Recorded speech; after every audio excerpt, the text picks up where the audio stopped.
Yeah, and I kept it extensions in to review Exte or EXTE hair extensions. You can see where my hair ends, it's like sticking out right there.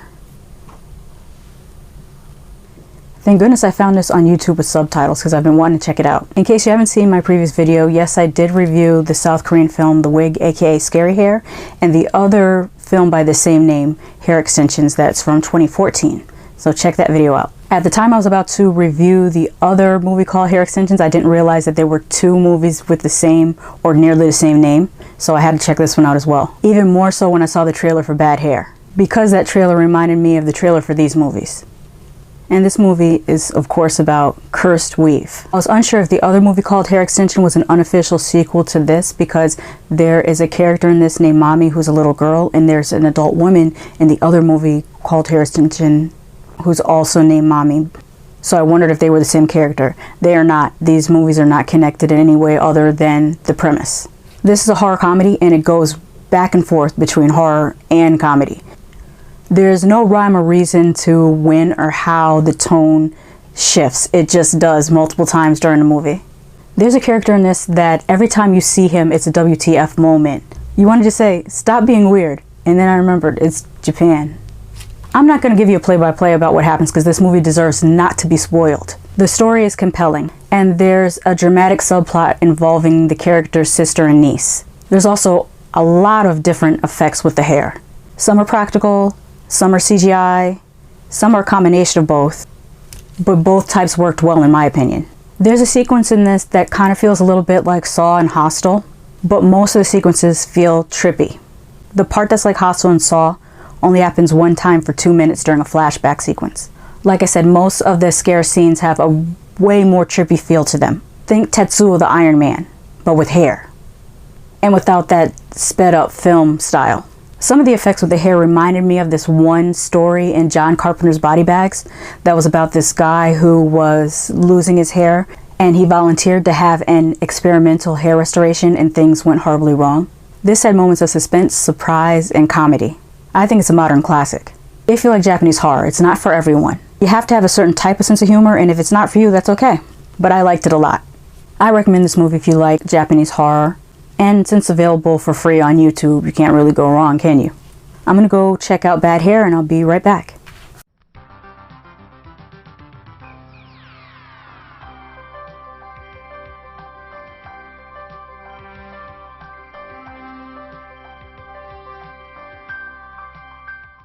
Since this movie takes place in 1989, I figured I'd come through with a 1989 look. Even rocking the funky polka dots. This movie opens with an experience that a lot of young ladies go through, and that's a bad relaxer experience. I had this happen to me when I was 10 years old. The first and only time my aunt tried to relax my hair. She said that she either forgot the neutralizer or forgot what step she was on, but at some point when she was rinsing my hair, it was breaking off and falling down the sink. And then about 2 weeks later, my mother just had to cut all my hair off. So I had the big chop before it was cool. Number one, you shouldn't relax a 10-year-old's hair. And number two, you shouldn't use extra strength relaxer on type 3 hair. So for most of my life, I had natural hair, and then I had a perm for 2.5 weeks, and then back to natural. By the way, which was not popular in the 80s and the 90s. Especially in the 90s. Couldn't walk down a hallway in high school without somebody saying something about how you need to perm your hair. It was just irking their soul, and it's funny because now they're on Facebook all talking about their hair journey. Better late than never. But let's talk about this movie. It starts off with a flashback to our main character's experience with the bad relaxer. Then the timeline jumps forward to 1989 and shows us some hair being transported from Louisiana to Los Angeles. Our main character, Anna, is working for BET. Culture. Yeah, that's the ticket. Culture TV is the stand-in for BET, but we all know it's supposed to be BET. She's played by Elle Lorraine, whose skin looks glowy and flawless. Plus, she has really great bone structure. I don't recall seeing her in any other projects. This is my first time seeing her, and she does an excellent job in this. She's a certified scream queen. We love to see it. She goes to interview for a VJ position in this movie's stand-in for MTV. Oh, for my younger viewers, a VJ is a video jockey. There's these people who used to host music video shows on channels like BET and MTV back when they used to play music videos. They introduced music videos in a similar way that DJs introduce music on the radio. A radio is, anyways, when she's interviewing, they tell her that they want a downtown Julie Brown type, a more international type. That's code for racially ambiguous. In the United States, the entertainment industry for years has pushed a certain look for black women. The movie emphasizes this point by having her walk down a hallway filled with downtown Julie Brown types. And I suppose I should explain who downtown Julie Brown is. She was the host of a popular MTV show called Club MTV. But before that, she actually won, this is in the early 80s. I didn't know this at the time that I saw her on MTV, but you can find her on YouTube dancing. She won a disco contest in 1980 or 1979 in the UK. Anyways, they're being colorist trash and using international to blame their preferences on the world. That's not to say that there isn't colorism all over the world. I'm looking right at you, Fair and Lovely. And also the publications that Photoshop twice to be several shades lighter than what they really are.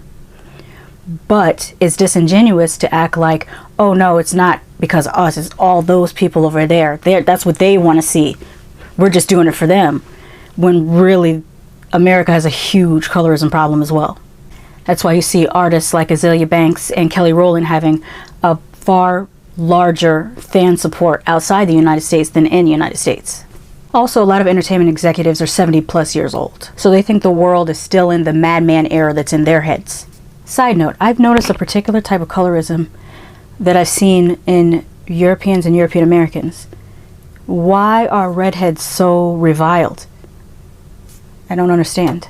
Moving on. This movie speaks a lot of truth within a horror story, but then most of the best horror movies do. Let's take James Van Der Beek's character, for example. He represents that era of BET when it started being transferred from black executives to white executives. That was a real thing that happened. Vanessa Williams' character. I kind of wonder if she isn't loosely based off of Susan DePass. If you don't know who she is, look her up. But there are a lot of similarities. The music video that they have featured in this is giving me life. It's like a Janet Jackson video, but a Karen White song. Look her up. And the singer is played by Kelly Rowland. Bonus, the video dude is Usher Raymond. She even has a Janet Jackson haircut, which, by the way, I unfortunately had when I was about 12 years old. My mother's friend, hot comb, back in those days, she had a Marcel iron, and she hot combed my hair straight, and then she cut it in that Janet Jackson haircut with the layers coming around. The only problem is when you do that to a 12-year-old who doesn't have a perm, doesn't know how to maintain that haircut, when you wash your hair and it goes back curly, it's a mullet. Janet had that cut and Pebbles had that cut. That was the cut. It lasted 2 days for me. Let's talk about getting a weave scene. I almost felt that. I think every person that's tender-headed felt that scene. For my international viewers, tender-headed just means that you have a very sensitive scalp, and when someone braids your hair, it hurts. Having a ponytail too tight hurts. Having a bun too tight hurts. If this headband was too tight on my head, it would hurt. Even not combing your hair gently enough hurts for a tender-headed person. I did have some issues with her weave in this movie because it takes place in 1989, and we didn't really have those fancy closures back then. The top would have been leave out and just pressed or relaxed to match the rest of the hair, and you didn't have to pat your head because there was space in between the tracks. You could just stick your fingers in there and scratch like normal. But then my tender-headed self never had a full weave anyways. I couldn't handle it. I had 3 tracks in the back, and that killed me. I remember my stepmother did them for me, and my friend Anasha. And I remember that night we were sitting on the couch and both of us were taking Tylenol because our heads hurt so much. And both my mother and my stepmother are those tight braiders, the type of tight braiders where they catch up all your baby hair and you can't look down. I just bought curly hair that matched my own. Although one time I did dye the hair and my hair at the same time because I just wanted it red. That's how we had to color match the weave back then, because there wasn't as big of a selection. It was like 4 colors. Anyways, homegirl had a 2020 weave, not a 1989 weave. Now I can really get into how that's not the way you wrap your hair up at night either, but I'm gonna let it go because I've said enough about hair in this video. But how can you not talk about hair when you're talking about a movie that's about hair? Now the thing about not getting it wet is true. I had this hair that back in the day, I said this in my other video, but I'm gonna repeat it in case you didn't see the other video. You used to get tracts of hair, and for summertime you put your hair in a bun, gel it up with that it's called the black people's gel. What's the proper name for it? Protein gel. Yeah. I used to gel my hair up with the protein gel into a bun, and you take the tracts and wrap it around the bun and then pin it with bobby pins, and that's the look for the summer. I got that sucker wet one time and I could not comb it out. But I think back in the day they used to sell us synthetic hair and tell us it was real hair, because it doesn't make sense for you not to be able to comb hair just because it's wet. If anything, at least with curly hair, it's easier to comb when it's wet. That was back in the day. We didn't have drawstring ponytails. The life you guys live now, it's so... Be appreciative of the things that you have. You have drawstring ponytails. You have hair that doesn't tangle when it gets wet. You have all this wig and weave technology. Is a thing of beauty. I forgot to mention that weave had the nerve to be called French wet and wavy. Anyways, back to the movie. When that sister said, I just want to work at a place where I don't have to look like a different bitch every week to do what I love, I felt personally attacked. Because I look like a different bitch every week. But I do it because I love it. But the point in the scene is that it's not her choice, and she's being forced to do something that she really doesn't want to do in order to just do her job. And that's bullshit. And it's realistic. This happens in industry, and it's not just hair.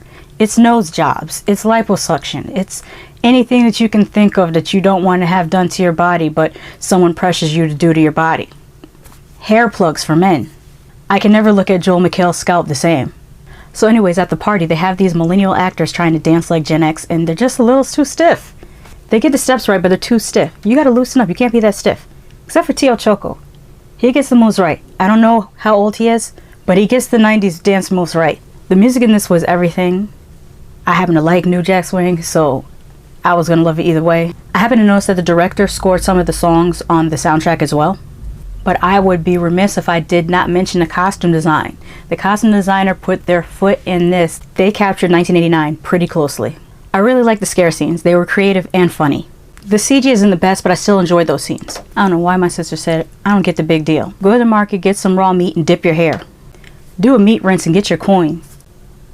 Maybe she said that because in the natural hair community, we already put a lot of food products in our hair, from coconut oil, honey, mayonnaise, beer, rice water, coffee. There I go getting sidetracked again. There's lots of familiar faces in this movie. Kelly Rowland's in it, as I mentioned, Usher, Vanessa Williams. This movie also features Blair Underwood, Jay Farrow, Lena Waithe, Michelle Hurd, MC Lyte, Laverne Cox, James Vanderbeek, and many familiar faces. Speaking of Blair Underwood, I really appreciate his character as the wise old uncle. We don't see that character enough in movies, and I believe that they are to be revered. We always see so much about aunties, and yes, we love our aunties, but we have to appreciate our uncles too. I'm very fortunate because I have so many uncles. I have an uncle who's a chef, who I heard was hellfire on the dance floor back in the discotheques in the 70s. I have an uncle that's a teacher that ran the Boston Marathon, and he also did a whole bunch of cycling marathons as well. I have an uncle that's a master mechanic that makes amazing beer burgers. I have an uncle that always worked in security or corrections, and he would dress up as Santa Claus for us when we were little kids. And I have an uncle that does landscaping that taught us about classic 70s rock, from Hendrix to Deep Purple. Anyway, that's why I appreciate that character in this movie.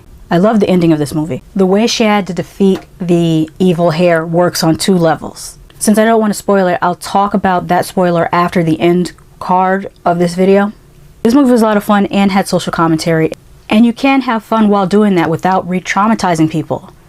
Antebellum, though it's actually not uncommon at all to have social commentary in horror. As a genre, you see that a lot. I would like to own this movie. I also want a sequel, but set it in New York. This was written, directed, and produced by Justin Simien. He also wrote some of the songs, and he's the stand-in for Judge Reinhold. He did say in an interview that he was very much inspired by the subgenre in Asian horror of hair movies, and it shows in his direction in this movie. There are a lot of visual homages to Asian horror. Notice I said Asian horror, not just J-horror. Japanese horror gets all the glory, but there's also many great movies coming out of South Korea, Indonesia, Thailand, India, etc. In case you missed it, I just reviewed a South Korean movie called The Wig and a Japanese movie called Hair Extensions. Not the same one as at the beginning of this one. There's two different movies called Hair Extensions. I'm glad I watched all three of those before watching Bad Hair so that I could get the references to those movies. And I know this review went around the world and back, but it's time for my sign-off. Have you seen Hair Extensions? Have you seen Bad Hair? Have you seen the other movies I mentioned, like The Wig and the other version of, well, it's not another version, it's another movie by the same name, Hair Extensions? Let me know if you've seen those, if you've seen this, what you think of this. Did you think it was funny? I think certain things are going to hit differently if you are a black woman who has had your hair done this way, and if you're not, it might not hit you the same way, and that's just the way it is. Everything isn't for everybody. But I like this movie. It was for me. But as I always say, don't take my word for it. Watch it for yourself. Just because I love something doesn't mean you won't hate it. Just because I hate something doesn't mean you won't love it. I will talk about the one spoiler I want to talk about, but it's going to be after these end credits. So stay tuned for that.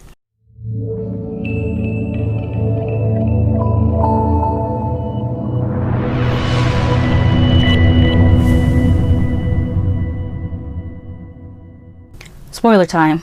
I love how at the end of this movie she had to defeat the weave with water. It works on two levels. One, the water thing I told you about, not getting weaves from back in the day wet because they just get all tangled up and matted.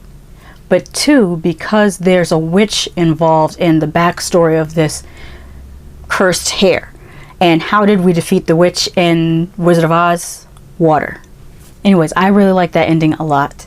I hope y'all appreciate the time and effort I put into this 90s look. It took me 5 minutes to line my big ass eyes, and then I dug out some LA Looks gel, the blue one. I think this one is Extreme Sport. This is what I used to use back in the 80s when I was in middle school. This is what I used to put in my hair, and it's crunchy, but it gets the job done. Just don't get caught in the rain. I was at Riverside Park and I got caught in the rain, and the gel started running into my eyes and it burned. Anyways, I gotta go now. Bye.